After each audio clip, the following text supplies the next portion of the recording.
I am in the business of purchasing properties and renting them out. The hardest part of this is the purchasing. This is where all the money can be made, and that is what will determine how successful the deal will be. Not only is negotiating a price difficult, but trying to raise the capital for it can be a challenge as well. Most residential deals are purchased with a bank loan, which requires around 20% down payment. For houses that might only rent for $1,200 but cost $200,000 to $300,000, how well the property cash flows is dependent on how you buy the property. That is why, when I heard about Pace Morby and his creative financing solutions to real estate, I was hooked. One of the strategies he talks about is seller financing. For a typical transaction, you borrow the money from a bank, give the seller the full lump sum up front, and pay back the mortgage over the course of a few years.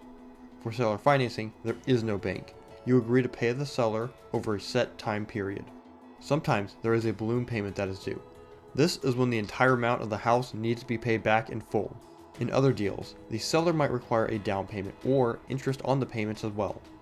When purchasing a deal off market and when using seller financing, the balloon payment time frame, the interest rate, and the down payment are all things to consider.